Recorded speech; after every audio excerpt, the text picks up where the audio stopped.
కథాస్రవంతి నిరంతర కథాప్రసార వాహిని కథాస్రవంతిని ఆదరిస్తున్న అభిమాన శ్రోతలకు నమస్కారం. ఈనాటి కథకు స్వాగతం. మీరు వినబోయే కథ జాగృతి పత్రిక నిర్వహించిన బండారు సదాశివరావు స్మారక దీపావళి కథల పోటీలో ప్రథమ బహుమతి పొందిన రచన రాత పీనుగు చారిత్రక కథ. రచన శ్రీ బొడ్డేడ బలరామస్వామి. వినిపిస్తున్నది పప్పు భోగారావు. శ్రీ బొడ్డేడ బలరామస్వామి గారిది అనకాపల్లి జిల్లా కసింకోట గ్రామం. ప్రైవేటు పాఠశాలలో తెలుగు ఉపాధ్యాయుడిగా పనిచేస్తున్నారు.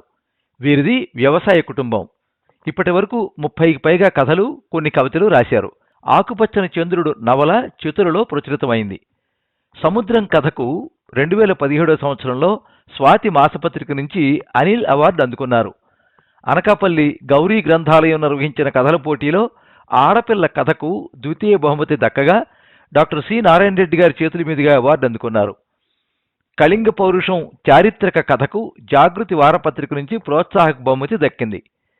తెలంగాణ ముల్కనూరు సాహితీపీఠ నిర్వహించిన కథల పోటీ 2021లో కీడు గుడిసె కథకు, హాస్యానందం పత్రిక నిర్వహించిన కథల పోటీలో పట్టుచీర కథకు ప్రత్యేక బహుమతులు అందుకున్నారు. వీరి సముద్రం కథ హిందీలోకి, ఒక ప్రయాణం కథ కన్నడంలోకి అనువాదమయ్యాయి.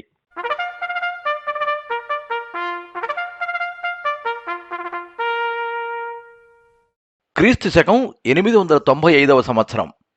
వసంతం ఆరంభ రోజులలో ఓ వేకువజాము ముదిగొండ చాళుక్యుల ఏలుబడిలోని కొరవి గ్రామం నిద్రమేల్కొంది.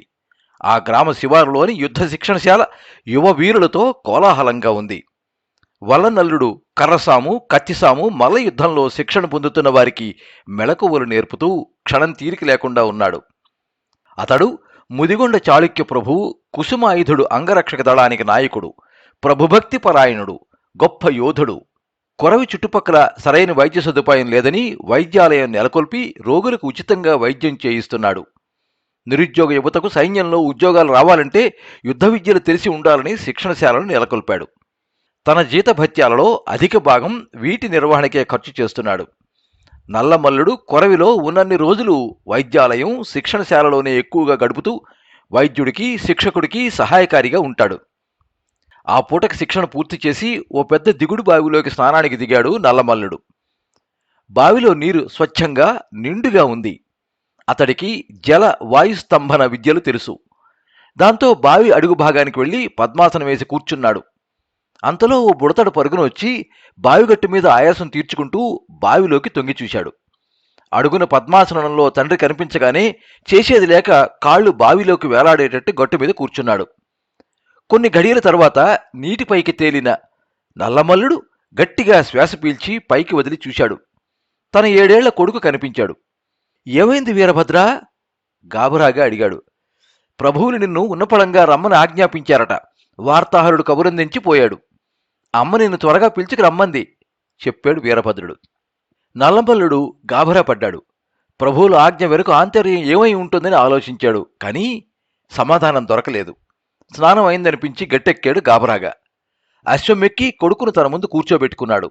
అశ్వాన్ని ఇంటి దారి పట్టిస్తూ ఉంటే దారిలో ఓ గృహిణి అడ్డుగా నిల్చుంది. తమ్ముడా, రాత్రి నా భర్తకు పాము కాటేసిందని తెలియగానే ఆగమేఘాల మీద వైద్యాలయానికి తీసుకువెళ్లి నా పసుపు కుంకుమలు కాపాడావు. ఆ భగవంతుడు నీకు దీర్ఘాయువు ప్రసాదించాలి అంటూ దీవించింది. సాటి మనిషికి సాయం చేయడం మనిషి ధర్మం. చస్తూ ఏం మోసుకుపోతామక్క, మంచి చెడే కదా అంటూ అశ్వాన్ని ముందుకు నడిపాడు నల్లమల్లుడు. అతడి భార్య దేవమ్మ ప్రస్తుతం నిండు గర్భిణి. దాంతో కొలువుకు సెలవు పెట్టి భార్యను అంటిపెట్టుకుని ఉంటున్నాడు. ప్రసవ సమయంలో భర్త తన చెంతనే ఉంటాడని దేవమ్మ ధైర్యంగా ఉంటోంది. ఆ ధైర్యం వార్తాహరుడు తెచ్చిన కబురుతో సడలిపోయింది. ఇంటికి చేరుకున్న భర్తను చూడగానే కన్నీళ్లు పెట్టుకుంది. నల్లమల్లుడు భార్యను ఓదార్చాడు. ప్రభువులు ఆజ్ఞాపించాక వెళ్ళక తప్పదు. ప్రసవం జరగడానికి ఇంకా వారం పడుతుందని మంత్రసాని చెప్పింది. ఈలోగా ప్రభువుల అనుమతితో తప్పక వస్తాను అన్నాడు మాటిస్తూ. దేవమ్మ కళ్ళు తుడుచుకుంటూ, మీరు చెంతనుంటే ప్రచండమైన పురిటి నొప్పులను కూడా ఆనందంగా భరించగలను. మీ రాక కోసం 1000 కళ్లతో ఎదురు చూస్తూ ఉంటాను అంది. నల్లమల్లుడు ప్రయాణానికి సిద్ధమయ్యాడు. కుమారుడిని ముద్దాడి వృద్ధులైన తల్లిదండ్రులకు జాగ్రత్తలు చెప్పాడు. దేవమ్మ గర్భాన్ని ప్రేమగా నిమిరాడు. అశ్వాన్ని అధిరోహించి కళ్ళెం విదిల్చాడు. అది పరుగు అందుకుంది. వెళ్తున్న భర్త వైపు బేలగా చూస్తున్న దేవమ్మకు ఎందుకో మనసు కీడు శంకించింది. భయంతో తన గర్భాన్ని చేత్తో పట్టుకుని కూతవేడు దూరంలోనున్న వీరభద్రుడి ఆలయానికి వెళ్లి స్వామివారి పాదాల చెంత వాలిపోయింది. నల్లమల్లుడు కొరవి గ్రామం దాటాక ఓ గుడిసె ముందు అశ్వాన్ని నిలిపి దిగాడు. అక్కడ కూర్చుని జొన్నన్నం వండుతున్న ఓ ఒంటరి వృద్ధురాలు నల్లమల్లుడిని చూసి రామనవడా అంటూ ఆప్యాయంగా పిలిచింది. 2 ఏళ్ల క్రితం ఆమె భర్త చనిపోయిన దగ్గర నుండి ఆమె పోషణ భారం నల్లమల్లుడే చూస్తున్నాడు. అతడు ఆమె చేతిలో కొంత సొమ్ము పెట్టబోతూ ఉంటే, సిక్కంలో నువ్విచ్చిన ద్రమ్మలు, గజ్జాణాలు, గాదెల్లో జొన్నలు, కొర్రలు ఉన్నాయి. 4-5 మాసాలు సరిపోతాయి. ఈ అనాథకు దేవుడిచ్చిన మనవడివి. నువ్వు 10 కాలాల పాటు చల్లగుంటే అదే చాలు, నాకేమీ వద్దు అంటూ తీసుకోవడానికి నిరాకరించింది. సరే అవ్వా, ఆరోగ్యం భద్రం అంటూ నల్లమల్లుడు అశ్వమెక్కాడు. అది వేగంగా పరుగు తీస్తూ ముదిగొండ బాట పట్టింది.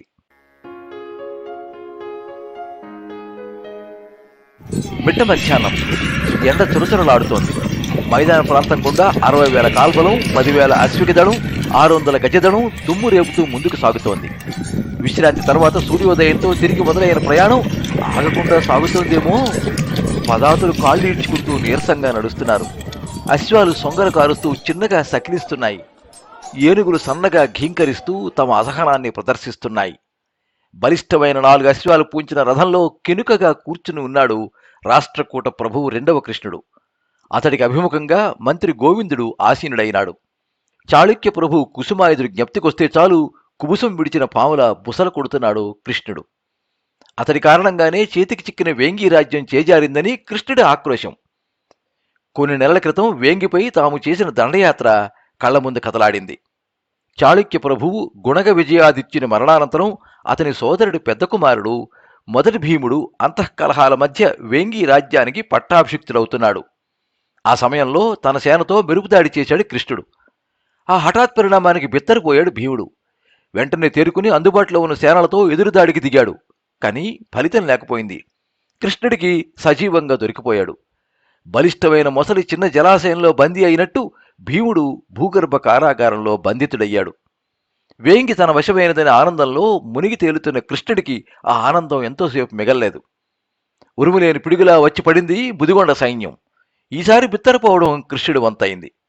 పశ్చిమ సరిహద్దుగా ఉన్న ముదిగొండ వేంగికి సామంతరాజ్యం. ముదిగొండ చాళుక్య ప్రభువు కుసుమాయుధుడు తన అంగరక్షకుడు నల్లమల్లుడి అండతో చెలరేగిపోయాడు.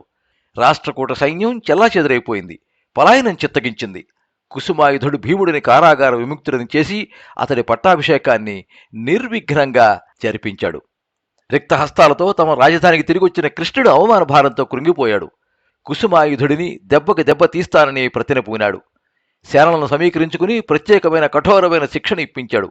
అదును చూసుకుని ముదిగొండపై మెరుపుదాడికి బయలుదేరాడు.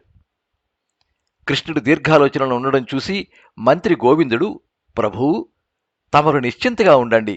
మన సేన రేపు చంద్రోదయం కల్లా ముదిగొండ చేరుకుంటుంది. మరునాడు సూర్యోదయంలోనే ముదిగొండపై ముప్పేట దాడి చేసి కుసుమాయుధుడిని అంతమొందిస్తాం. అనంతరం వేంగిపై సమరభేరి మోగిస్తాం అన్నాడు. ఆ మాటలు పన్నీటి జల్లులా కృష్ణుడు మదిని తడిపాయి. మీసం మెలేస్తూ ముదిగొండ ప్రభువు శిరస్సు ఖండించి అతని రణమర్థ కంఠీన నా మెడలో అలంకరించుకుంటే తప్ప నా పగ చల్లారదు రోషంగా అన్నాడు. పడమటి కొండల మధ్య విరబూచిన బంతిపువ్వులా మెరిసిపోతున్నాడు సూర్యుడు. ఆకాశం సప్తవర్ణ శోభితమై వెలుగులు వినుతోంది. ముదిగొండ కోట ఆ వెలుగులో సరికొత్త అందాలను సంతరించుకుంటోంది. అశ్వం రాజధానికి చేరుకోగానే దాని వేగానికి అడ్డుకట్టపడింది. వీధుల్లో ఆందోళనగా సంచరిస్తున్న ప్రజలను చూసిన నల్లమల్లుడు ఏదో ఆపద ముంచుకొస్తోందని ఊహించాడు. అశ్వాన్ని ఓ అంగడి ముందు ఆపి వ్యాపారితో, కొరవు నుండి ఇదే రావడం, మనపై ఎవరో దండెత్తుతున్నారని తెలుస్తోంది, అదెవరో తెలియదు అన్నాడు సందేహంగా. ఇంకెవరు? మన దాయాదులు, ఆ రాష్ట్రకూటులు మనల్ని దొంగదెబ్బ తీయడానికి అడ్డదారులో ససైన్యంగా వస్తున్నారట. మన వేగులది కనిపెట్టి ఉప్పందించారు చెప్పాడు వ్యాపారి. అది వినగానే నల్లమల్లుడికి దేవమ్మ దీనమైన రూపం కళ్ల ముందు కదలాడింది. యుద్ధం అంటే 1-2 రోజుల్లో తెమిలే వ్యవహారం కాదు. విజయం ఎవరినో ఒకరిని వరించే వరకు రోజుల తరబడి సాగే యజ్ఞం. ప్రాణాలకు హామీ లేని క్రతువు. ఇలాంటి సమయంలో తాను దేవమ్మకిచ్చిన వాగ్దానాన్ని నిలబెట్టుకోగలడా? ఆలోచిస్తూనే రాజప్రసాదం చేరుకున్నాడు. అదే సమయంలో కుసుమాయుధుడు అంగరక్షక దళంతో కొలువు తీరున్నాడు. అతని మెడలోని రాజ్యాధికార సూచకమైన రణమర్ద కంఠియ ముదిగొండ చాళుక్యుల పౌరుషాగ్నికి చిహ్నంలా కాంతులు ఈనుతోంది. ఆ సభలో తన పెద్ద కుమారుడు గౌణగయ్య, రెండో కుమారుడు నిరవజ్జుడు, మంత్రి అమ్మరాజు ఉన్నా దళనాయకుడు లేకపోవడం లోటుగా కనిపిస్తోంది. అంతలో ద్వారపాలకుడు నల్లమల్లుడు వేంచేసిన విషయాన్ని చెప్పగానే అతడికి 1000 ఏనుగుల బలం వచ్చినట్టయింది. వెంటనే ప్రవేశపెట్టమన్నాడు. ఆ మరుక్షణమే నల్లమల్లుడు ప్రభువుల ముందు నిలిచి భక్తిగా తల వంచి, ప్రభువులకు ప్రణామాలు. రణరంగంలో శత్రువుల గుండెల్లో సింహస్వప్నమై నిలవండి. ఈ భృత్యుడు తమ రక్షణ కవచమై నిలుస్తాడు అన్నాడు. ప్రభువులు నల్లమల్లుడిని ఆదరంగా చూసి, నా విజయాలు వెనుక నీ పాత్ర చిరస్మరణీయం. ఇప్పుడే ఆపత్కాలంలో నీ వంటి వీరుడు నాకు రక్షణగా ఉంటే నా ఖడ్గం శత్రువుల నెత్తురును ఏరులై పారిస్తుంది అన్నాడు. గౌణగయ్యకు తండ్రి మాటలు రుచించలేదు. నల్లమల్లుడు లేకుండా సభ ఏర్పాటు చేస్తే అతను హఠాత్తుగా రావడమూ నచ్చలేదు. ప్రభు, నల్లమల్లుడిని ఒక్కడిని కీర్తించడం మొత్తం అంగరక్షక దళాన్ని అవమానించడమే అన్నాడు అసూయగా. అతడికి నిరవజ్యుడు తండ్రి పీఠంపై కన్నేసేడేమోనన్న అనుమానం వేధిస్తోంది. అందుకే అతడన్నా, అతడితో సన్నిహితంగా ఉండే నల్లమల్లుడన్నా అస్సలు గిట్టదు. నిరవజ్యుడు కలుగు చేసుకుని, ఇందులో తప్పేముంది అన్నగారు, ఆ మాటకొస్తే ప్రభువుల వారి అంగరక్షకులందరూ నల్లమల్లుడి వీరత్వాన్ని కీర్తించినవారే, అతడి దాతృత్వాన్ని మెచ్చుకున్నవారే అన్నాడు. గొణగయ్య సోదరుడి వైపు చిరాగ్గా చూసి, సరిలే, ఇది వాదోపవాదాలకు సమయం కాదు. రాష్ట్రకూట ప్రభువు పగతో ఉన్నాడు. రణరంగంలో వారి గురి మన ప్రభువులపైనే ఉంటుంది. నేను కూడా ప్రభువులకు అంగరక్షకుడిగా ఉండి వారిని కంటికి రెప్పలా కాపాడుకుంటాను. ప్రభువులు నా విజ్ఞాపన మన్నించాలి అన్నాడు అర్థింపుగా. కుసుమాయుధుడు పుత్రవాత్సల్యంతో పొంగిపోతూ, నా రక్షణపై నీ శ్రద్ధకు నా మది పులకిస్తున్నది కుమారా. నీ వీరత్వం నల్లమల్లుడి సహచర్యంలో మరింత రాటు తేలుతుందన్న నమ్మకంతో నీ అభీష్టాన్ని సమ్మతిస్తున్నాను అన్నాడు. అంగరక్షక దళాన్ని ఉద్దేశించి కీడెంచి మేలెంచమన్నారు. ఒకవేళ నేను రణరంగంలో వీరమరణం చెందితే శత్రువు నా మెడలోని రణమర్థ కంఠియ ధరించి నా శిరస్సును విజయ సూచకంగా పురవీధుల్లో ఊరేగించి ఆనందిస్తాడు. ఒక మహారాజుకు అంతకు మించిన అవమానం మరొకటి ఉండదు. అట్టి అవమానం జరగకుండా చూడండి అని ఆ సభను ముగించాడు. తండ్రికి నమ్మకస్తుడైన సేవకుడు కావడంతో నిరవజ్యుడికి నల్లమల్లుడంటే అభిమానం. తన జీతభత్యాలను పరోపకారానికి ఖర్చు చేసే అతడంటే గౌరవం. ఆ కారణంగా సభామందిరం వెలుపలికి వచ్చాక అతడి కుటుంబ యోగక్షేమాలను అడిగి తెలుసుకుంటున్నాడు. వారిద్దరినీ దూరం నుంచి అనుమాన దృక్కులతో పరికిస్తున్నాడు గొణగయ్య. అమావాస్య చీకట్లను చీల్చుకుంటూ వెలుగు రేఖలు విచ్చుకుంటున్నాయి. రాజధానికి 2 క్రోసుల దూరంలో ముదిగొండ సైన్యం వ్యూహాత్మకంగా మోహరించింది. యుద్ధానికి సర్వసన్నద్ధంగా ఉన్న ఆ సైన్యాన్ని చూసి రాష్ట్రకూట ప్రభువు కృష్ణుడు నివ్వెరపోయాడు. మెరుపుదాడి చేద్దామనుకున్న తన వ్యూహం బెడిసికొట్టడంతో ఆకలి మీదున్న పులి తప్పించుకున్న జింక వైపు దీనంగా చూసినట్టు చూశాడు. చేసేది లేక అప్పటికప్పుడు కొత్త వ్యూహం రూపొందించి తన సైన్యాన్ని దాడికి సిద్ధం చేశాడు. కూతవేటు దూరంలో తమపై దాడికి సిద్ధంగా ఉన్న శత్రు సైన్యం వైపు తీక్షణంగా చూస్తూ వారి బలాన్ని అంచనా వేస్తున్నాడు కుసుమాయుధుడు. అతడు అధిరోహించిన తెల్లని మేలుజాతి అశ్వం ప్రభువుల మనసెరిగినట్లు ఖురాలతో నేలను తవ్వుతూ శత్రువులపైకి దూకడానికి సన్నద్ధంగా ఉంది. అంతలో మంత్రి అమ్మరాజు ప్రభువులను సమీపించి, ప్రభూ, వేంగి ప్రభువు భీముడు పంపిస్తున్న సైన్యం ఈ రాత్రికి చేరుకుంటుందని మన వేగు ఇప్పుడే సమాచారం అందించాడు. మంచి వార్త అందించారా మాత్య? అంతవరకు శత్రువులను నిలువరిస్తే విజయం మన వశమవుతుంది అన్నాడు కుసుమాయుధుడు. వ్యూహం ప్రకారం మోహరించిన తన సైన్యం వైపు తృప్తిగా చూశాడు. అతని పక్కనే అశ్వారూఢుడై ఉన్న గొణగయ్య తండ్రి శత్రు సంహారం చేసే దృశ్యాలను కళ్ళారా చూడాలని ఉబలాట పడుతున్నాడు. నల్లమల్లుడు అంగరక్షక దళాన్ని కుసుమాయుధుడి చుట్టూ రక్షణ కవచంలా నిలిపి తాను ప్రభువుల వెనుక 2 ధనువుల దూరంలో అశ్వంపై కూర్చున్నాడు. అతడు రణక్షేత్రంలో ఉన్నాడన్న మాటే గాని మనసు మాత్రం భార్య దగ్గరే ఉంది. ఆమెకు తానిచ్చిన మాట నిలుపుకోలేనేమో అన్న సందేహం అతడిని తొలిచేస్తోంది. 7 ఏళ్ల క్రిందటి ఆమె తొలి ప్రసవం అతడికి గుర్తుకొచ్చింది. ఆమెకు ప్రసవం కాక చావు బతుకుల మధ్య పోరాడుతుంటే మంత్రసాని తన వల్ల కాదని చేతులెత్తేసింది. అప్పుడు నల్లమల్లుడు మంత్రసానికి కర్తవ్యబోధ చేసి పురిటి నొప్పులతో గింజుకుంటున్న భార్య చెంత చేరి ధైర్యవచనాలతో ఆమెలోని భయాన్ని తొలగించి ఏకాగ్రతను కలిగించి సుఖప్రసవమయ్యేలా చూశాడు. అలాంటి కష్టం ఇప్పుడు వస్తే దేవమ్మని ఎవరు కాపాడుతారు అన్న ఆలోచన అతడిని భయపెట్టింది. వీరభద్రస్వామి, ఈ యుద్ధం త్వరగా ముగించి నన్ను దేవమ్మ చెంతకు చేర్చు అని మనస్సులోనే వేడుకున్నాడు. అంతలో యుద్ధభేరీలు మోగాయి. ఇరుపక్షాలు కలబడ్డాయి. క్రమక్రమంగా రణభూమి రక్తశక్తమవుతోంది. ముదిగొండ సైన్యం రాష్ట్రకూట సైన్యంలో సగం ఉంటుంది. దారిలోనున్న వేంగి సైన్యం వస్తేనే గాని రాష్ట్రకూట సైన్యాన్ని ఓడించడం కష్టం. ఆ విషయం కాలం గడుస్తున్న కొద్దీ కుసుమాయుధుడికి అర్థమవుతోంది. దాంతో తెలివిగా తన సైన్యాన్ని నడిపిస్తూ శత్రుపక్షాన్ని దెబ్బతీస్తున్నాడు. నల్లమల్లుడు, గొణగయ్య ప్రభువుకు రక్షణ కవచంలా నిలుస్తున్నారు. పరిస్థితి చేయి దాటే సమయానికి అదృష్టవశాత్తు వరుణుడు వారి పక్షం వహించాడు. హఠాత్తుగా ఆకాశంలో దట్టమైన మేఘాలు కమ్ముకుని జోరిన వర్షం మొదలైంది. వర్షం ధాటికి ఇరుపక్షాల సైన్యాలు వెనుతిరిగాయి.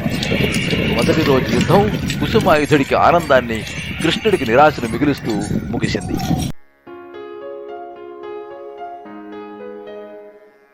మరునాడు ఉదయానికి వేంగి సైన్యం ఉప్పెనలా వచ్చి ముదిగొండ సైన్యంలో కలిసింది. కుసుమాయుధుడు రెట్టించిన ఉత్సాహంతో రాష్ట్రకూటులతో తలపడ్డాడు. పోరు ఘోరంగా మొదలైంది. పగతో రగిలిపోతున్న కృష్ణుడు దొంగ దెబ్బ తీసైనా సరే కుసుమాయుధుడిని మట్టి పెట్టాలని పథకాలు పన్నుతున్నాడు. అతడి పథకాలను వమ్ము చేస్తున్నారు నల్లమల్లుడు, గొణగయ్య. అప్పటికి మిట్ట మధ్యాహ్నమైంది. ఎండ మండిపోతోంది.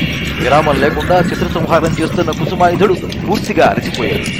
అందుకోసం ఎదురు చూస్తున్న మెలికల్ లాంటి శత్రుదండు అడ్డుపడిన అంగరక్షకులను సంహరిస్తూ కుసుమాయుధుడి చెంతకి చేరింది. నల్లమల్లుడు అప్రమత్తమయ్యేలోగా ఓ వీరుడు మెరుపులా దూసుకొచ్చి కుసుమాయుధుడి అశ్వం వెనుక కాళ్ళను నరికేశాడు. దాంతో అది పెద్దగా సకిలిస్తూ నేలకూలింది. కుసుమాయుధుడు అదుపు తప్పి నేలపై పడ్డాడు. ఇంకోవైపు నుంచి మరో శత్రుదండు చొచ్చుకు రాసాగింది. గొణగయ్య అది పసిగట్టి, నల్లమల్లు, ప్రభువుల రక్షణ బాధ్యత నాది, నువ్వు ఆ దండు ప్రభువుల చెంతకు చేరకుండా నిలవరించు అని ఆజ్ఞాపించాడు. నల్లమల్లుడు తడపటాయిస్తుంటే వెళ్ళమని ముంకరించాడు. అయిష్టంగా కదిలి దూసుకొస్తున్న శత్రుదండుపై తన కరవాలని చడిపించాడు నల్లమల్లుడు. ఇదే అతనుగా ముందుగా దూసుకొచ్చిన శత్రుదండు కుసుమాయుధుడిపై దాడి చేసింది. గొణగయ్య ధైర్యంగా వారిని అడ్డుకునే ప్రయత్నం చేశాడు, కానీ లాభం లేకపోయింది. నేలపై పడ్డ కుసుమాయుధుడు తేరుకునే లోపల ఓ ఖడ్గం అతడి పొట్టని చీల్చింది. భళ్ళున రక్తం చింపింది. ఆ మరుక్షణమే అతడి ప్రాణాలు గాలిలో కలిసిపోయాయి. గొణగయ్య శత్రుముఖతో పోరాడుతూనే తండ్రి అసూలు బాయడం గమనించాడు. దుఃఖం పెళ్లిబుగింది. కోపం కట్టలు తెంచుకుంది. తన తండ్రిని దొంగ దెబ్బ తీసిన వారిని ఒక్క వేటుకు నరుకుతున్నాడు.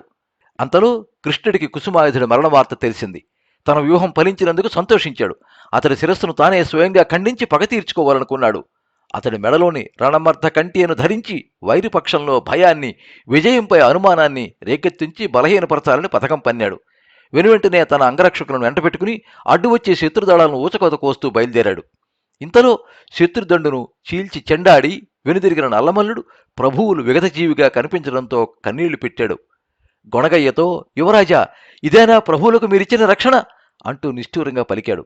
అతడలా తనను ప్రశ్నించడం, దోషిగా చూడడం గొణగయ్యకు నచ్చలేదు. అతడి అహం దెబ్బతింది. ఆగ్రహంతో అతడి పైకి ఖడ్గాన్ని ఎత్తబోతుండగా కృష్ణుడక్కడికి చేరుకుని గొణగయ్యపై కత్తి దూశాడు. నల్లమల్లుడు మెరుపు వేగంతో కదిలి తన ఎడమ చేతిలోని డాలుని కృష్ణుడి కత్తికి అడ్డుపెట్టి గొణగయ్యను రక్షించాడు. కృష్ణుడితో పోరుకు దిగాడు. ఇదే అదునుగా గొణగయ్య తండ్రి మెడలోని రణమర్ధ కంటిని తీసి తన మెడలో వేసుకుని తనను ముదిగొండ ప్రభువుగా ప్రకటించుకున్నాడు. తండ్రి శిరస్సు శత్రువులు చిక్కకుండా తన ఖడ్గంతో ఖండించి నమ్మకమైన భటులతో భద్రంగా అంతఃపురానికి పంపాడు. తన సైన్యానికి ధైర్యం నూరిపోస్తూ ప్రభువుల మరణానికి కారణమైన రాష్ట్రకూటులకు మనం మరణశాసనం రాద్దాం, పోరాడండి వీరులారా అని పిలుపునిచ్చాడు. దాంతో సైన్యం విజయమో వీరస్వర్గమో అన్నట్టుగా శత్రు సైన్యంపై విరుచుకుపడింది.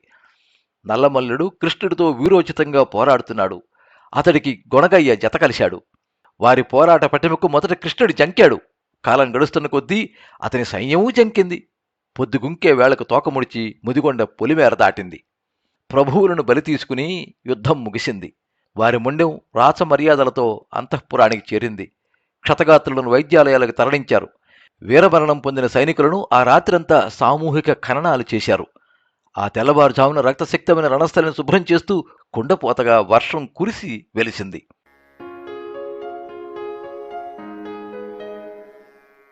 రాజధాని వీధులన్నీ చిత్తడిగా ఉన్నాయి. బోదురు కప్పల బెకబెకలు, ప్రజల రోదనలు కలగలిసిపోయి కలగాపులగంగా వినిపిస్తున్నాయి. తమ ఏలిక మరణ వార్త వేగంగా రాజ్యంలోని గ్రామ గ్రామానికి పాకుతోంది. ప్రజలు కన్నీరు మున్నీరుగా విలపిస్తూ తమ ప్రభువుల కడసారి దర్శనం కోసం రాజధానికి చేరుకుంటున్నారు. రాజప్రాసాదానికి ఎదురుగా ఉన్న మండపంలో కుసుమాయుధుడి శిరస్సును మొండానికి అతికించి దేహంపై పట్టువస్త్రం కప్పి ఆభరణాలతోనూ వివిధ పూలతోనూ అలంకరించి ప్రజల సందర్శనార్థం ఉంచారు.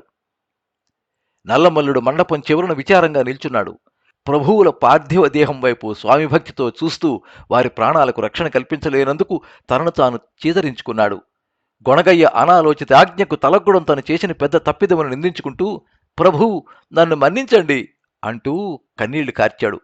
గర్భంతో ఉన్న ఓ పరిచారిక పార్థివ దేహానికి వింజామరలు వీస్తూ ఉండడం చూసి అతడి మదిలో భార్య మెదిలింది. దేవమ్మకు పురిటి సమయం ఆసన్నమయ్యే ఉంటుంది, ఇప్పుడు ఎలా ఉందో ఏమిటో అనుకుని తల్లడిల్లాడు. కుసుమాయుధుడు భౌతిక కుసుమాయుధుడి పార్థివ దేహం అంతిమ దర్శనానికి ఉప్పెనలా కదిలి వస్తున్న ప్రజావాహినిని నిలువరించడం సైనికులకు కష్టతరం అవుతోంది. నల్లమల్లుడు ఆ జనసందోహంలో కొరవి గ్రామస్తులు ఉన్నారేమోనని కళ్లతో గాలించాడు, కానీ ఎవరూ కనిపించలేదు. ప్రభువుల మరణవాత తన గ్రామానికి ఇంకా చేరి ఉండదు. చేరితే తనకేమైందోనని దేవమ్మ ఆందోళన చెందుతుంది. అది దేవమ్మకు, కడుపులోని బిడ్డకు ప్రమాదం. అంత్యక్రియలు ముగియగానే తనేమాత్రం ఆలస్యం చేయకుండా గొణగయ్య ప్రభువుల వారి అనుమతి తీసుకుని బయలుదేరాలి అనుకుంటూ ఉండగా శోకతప్త నయనాలతో నిల్చున్న నిరవజ్యుడు కనిపించాడు. అతడితో తనకున్న చనువుతో దగ్గరికి వెళ్లి అనునయ వాక్యాలతో ఓదార్చాడు. ప్రభువులను కాపాడలేకపోయినందుకు క్షమించమని వేడుకున్నాడు. అక్కడికి కాస్త దూరంలో ఓ ఆసనంలో కూర్చున్న గొణగయ్య మంత్రి అమ్మరాజు ఏదో వివరిస్తూ ఉంటే వింటూనే నల్లమల్లుడిని నిరవజ్యుడిని ఓ కంట కనిపెడుతున్నాడు. నల్లమల్లుడు ఏమి చెబుతున్నాడా అని ఆలోచిస్తూ ఏదో కీడు శంకిస్తున్నాడు. నల్లమల్లుడికి నిరవజ్యుడంటే మక్కువ. అతడిని ముదిగొండ పగ్గాలు చేపట్టమని నూరిపోస్తున్నాడా? తను అండగా ఉంటానని ధైర్యం చెబుతున్నాడా? అదే నిజమైతే ఓటమి తనకు, సింహాసనం నిరవజ్యుడికి దక్కుతాయి. అలా జరగకూడదంటే పక్కలో బల్లెల్లాంటి నల్లమల్లుడిని తనేదో చేయాలి అని ఆలోచిస్తూ ఉండగా అంత్యక్రియలలో జరపాల్సిన ఓ ముఖ్య ఘట్టాన్ని అమ్మరాజు తెలియచేశాడు. అది వినగానే అతడి మనసులో వికృతమైన పథకం రూపుదిద్దుకుంది. బిట్ట మధ్యాహ్నమైన సూర్యుడు మబ్బుల చాటునే ఉన్నాడు. గొణగయ్య తన మందిరంలో అమ్మరాజు, ఆస్థాన పండితులు, అధికారులు, ఆంతరంగికులతో అత్యవసరంగా సమావేశమయ్యాడు. అతడు నల్లమల్లుడి రాక కోసం ఆత్రంగా ఎదురుచూస్తున్నాడు. అప్పటికే అక్కడున్న వారందరికీ అంత్యక్రియలలో జరపాల్సిన ఓ ముఖ్య ఘట్టాన్ని వివరించి తమ నిర్ణయాన్ని చెప్పాడు. అది విని అక్కడున్న వారందరూ ఉలిక్కిపడ్డారు. నల్లమల్లుడు వచ్చాక ఏం జరుగుతుందా అని ఉత్కంఠగా ఎదురుచూస్తున్నారు. గొణగయ్యకు ఉత్కంఠగానే ఉంది. నల్లమల్లుడు తమ నిర్ణయాన్ని ఆమోదించక ఎదురు తిరిగితే ఏం చేయాలో అమ్మరాజుతో చర్చించి ఉన్నాడేమో. కాస్త నిశ్చింతగా ఉన్నాడు. పండితులను ఉద్దేశించి, ఈ కీరుగుంట ఆచారం నాకు దుర్మార్గంగా అనిపిస్తోంది. ఈ ఆచారాన్ని ఇంతటితో నిలిపివేస్తే మంచిదనిపిస్తోంది. దీనిపై మీ అభిప్రాయం సెలవీయండి అన్నాడు అయిష్టం నటిస్తూ. ప్రభూ, ఈ ఆచారం ఈనాటిది కాదు.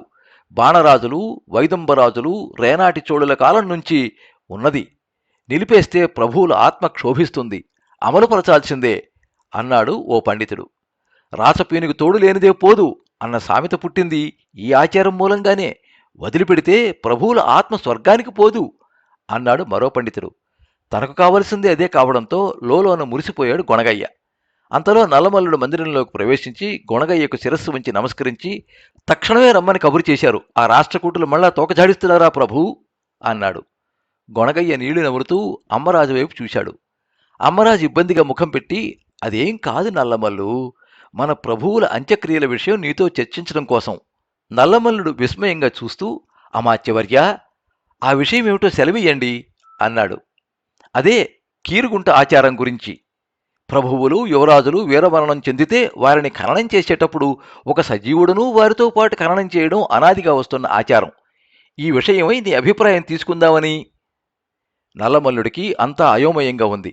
తన అభిప్రాయం అడగడం ఎందుకో అర్థం కాక, విజ్ఞత తెలిసిన పండితులు, పెద్దలు ఇక్కడున్నారు. తమకి ఏది యుక్తమనిపిస్తే అది నిర్ణయించండి అన్నాడు వినయంగా. అమ్మరాజు చిన్నగా దగ్గి, సరే అయితే మా నిర్ణయాన్ని గౌరవిస్తావన్న నమ్మకంతో వెల్లడి చేస్తున్నాను. కీరుగుంట ఆచారం జరిపించాలని నిర్ణయించాము. ప్రభువులకు ఇష్టులైన వారిని వారితో పాటు సజీవంగా ఖననం చేస్తే వారి ఆత్మ సంతోషంగా స్వర్గం చేరుతుందని మన పండితులు సెలవిచ్చారు. వారి ఆనతి ప్రకారం ప్రభువులకు అత్యంత ఇష్టులు, సన్నిహితులు ఎవరిని ఆలోచిస్తే అంటూ ఆగి నల్లమల్లుడి వైపు చూశాడు.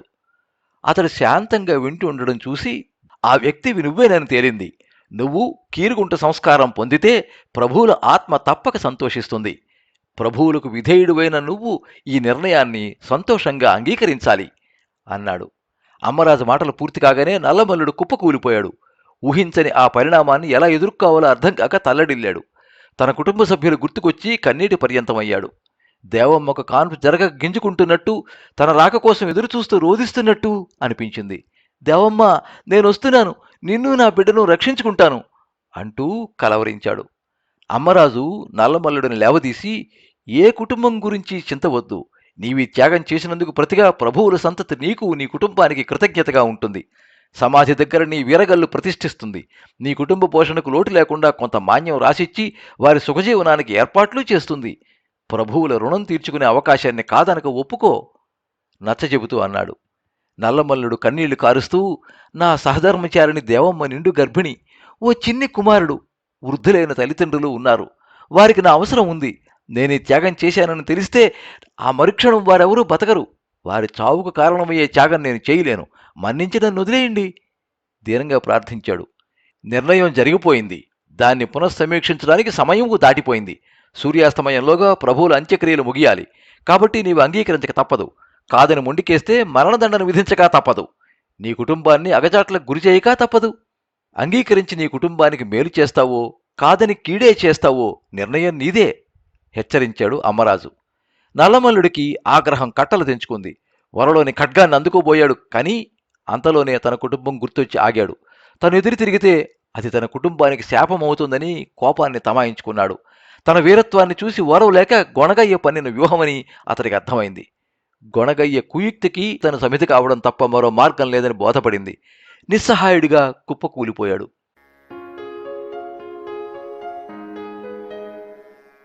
కుసుమాయుధుడి అంత్యక్రియలకు ఏర్పాట్లు పూర్తయ్యాయి. ప్రభువులతో పాటు కీరుగుంట సంస్కారం పొందుతున్న నల్లమల్లుడిని అభ్యంగన స్నానం చేయించి ప్రభువుల పట్టువస్త్రాలు ఆభరణాలు తొడిగారు.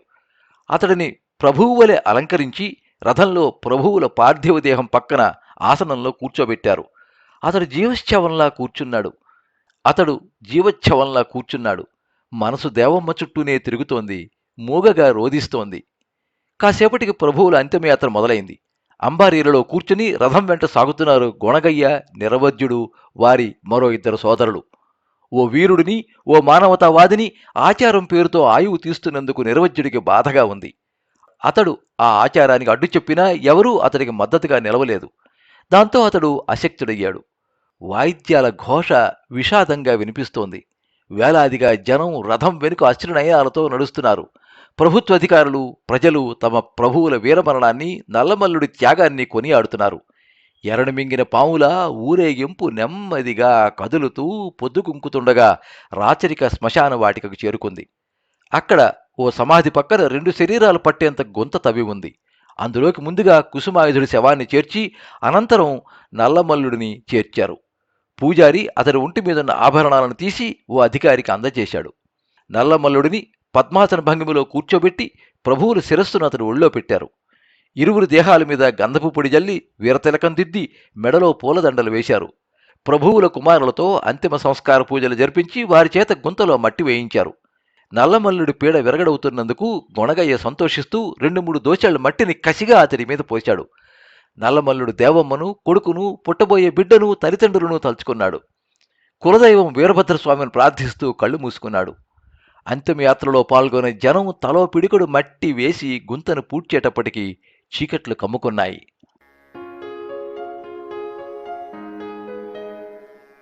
కాసేపటికే ఆ ప్రాంతం నిర్మానుష్యమైంది. సమీపం నుంచి నక్కల ఊళలు వినిపిస్తున్నాయి. సమాధి నిర్మాణానికి నియమితులైన 2 తాపీ పనివాళ్లు గాబరాగా జాగ్రత్తగా పూడ్చిన గుంతను తిరిగి పారతో తవ్వుతున్నారు. ఆ పనిని పర్యవేక్షించేది నిరవధ్యుడికి పరమ విధేయుడైన ప్రభుత్వ అధికారి. అతడు నిరవధ్యుడి ఆజ్ఞను తూచా తప్పకుండా అమలు చేస్తున్నాడు. నల్లమల్లుడిని గుంతలోకి చేరుస్తున్న సమయంలో అతడికి ఆ ఆజ్ఞను రహస్యంగా చేరవేశాడు. అధికారి చూపిస్తున్న ఆముదపు దీపం వెలుగులో పనివాళ్లు తొందరగానే గుంతను తవ్వి నల్లమల్లుడిని భుజాలు పట్టుకుని కష్టంగా బయటకు లాగి పద్మాసనంలో ఉన్న అతడిని ఆ పక్కనే ఉన్న సమాధి మీద కూర్చోబెట్టారు. నల్లమల్లుడు గట్టిగా ఊపిరి పీల్చి వదిలాడు. అతడు బతికున్నందుకు అధికారి, పనివాళ్లు సంతోషించారు. అధికారి గాబరాగా నల్లమల్లుడి అలంకరణలన్నీ తీసి గుంతలో వేసి గుంతను యథాతథంగా పూడిపించాడు. నల్లమల్లుడి ఒంటి కంటిన మట్టిని దులిపి అతడి చేత కొత్త వస్త్రాలు ధరింపజేసి ధనం మూట చేతిలో పెట్టాడు. నీవు మృత్యుంజయుడవు, నీకు వాయుస్తంభన విద్య తెలుసునని నిరవధ్యుల వారికి చెప్పడం మంచిదైంది. వారిని ఎలా రక్షించాలా అని ఆలోచిస్తుంటే అప్పుడు ఈ విషయం స్ఫురించిందట. వెంటనే పథకం పన్ని అమలు చేసే బాధ్యత నాపై పెట్టారు అని ఆగి మళ్ళీ ఒక మహావృక్షం ఎందరికో నీడనిస్తూ ఉంటే, భరోసాగా నిలుస్తూ ఉంటే దాన్ని కూకటి వేళ్లతో పెకిలించడం రాక్షసత్వం, దాని ఊపిరి నిలపడం దైవత్వం. అందుకే నిరవధ్యుల వారు సాహసించారు. చాగు చేయకుండా, నీ ఉనికి ఎవరికీ తెలియకుండా నీ కుటుంబాన్ని తీసుకుని రాజ్యం దాటి వెళ్ళు. మేమీ రహస్యానికి ఈ రాత్రే సమాధి కట్టేస్తాం అంటూ తొందరపెట్టాడు. నల్లమల్లుడి కళ్ళు కృతజ్ఞతతో వర్షించాయి. యువరాజు నిర్వజ్ఞుల వారి రుణం తీర్చుకోలేనిది. వారు నిలిపిన ఈ ఊపిరి ఆగిపోయే వరకు వారి సాహసం వృధా కానివ్వనని తెలియజేయండి అంటూ చేతులు జోడించాడు. అధికారి ఏర్పాటు చేసిన కొత్త అశ్వాన్ని అధిరోహించి దాన్ని కొరవి వైపు ఉరికించాడు. నల్లమల్లుడు మరోచోట కొత్త సూర్యుడై ఉదయించడానికి ఆ చీకటిని చీల్చుకుంటూ ముందుకు సాగుతున్నాడు.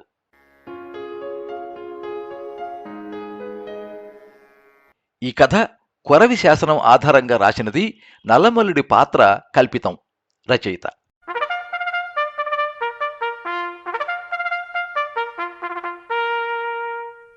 మీరింతవరకు రాచపీనుగు చారిత్రక కథ విన్నారు. రచన శ్రీ బొడ్డేడ బలరామస్వామి. వినిపించినది పప్పు భోగారావు. ఈ కథ జాగృతి వారపత్రిక 2025 సంవత్సరం అక్టోబరు 25వ తేదీ సంచికలో ప్రచురితమైంది.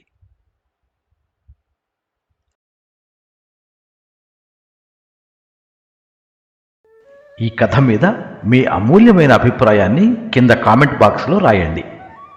ఈ వీడియోని లైక్ చేయండి, మీ మిత్రులందరికీ షేర్ చేయండి. ఇలాంటి మరిన్ని మంచి కథలు వినిపించడానికి ఈ ఛానల్ని సబ్స్క్రైబ్ చేసుకోండి. పక్కనే ఉండే బెల్ ఐకాన్ని క్లిక్ చేస్తే ఇలా అప్లోడ్ చేసే వీడియోల వివరాలన్నీ కూడా మీకు ఎప్పటికప్పుడు నోటిఫికేషన్ ద్వారా తెలుస్తాయి.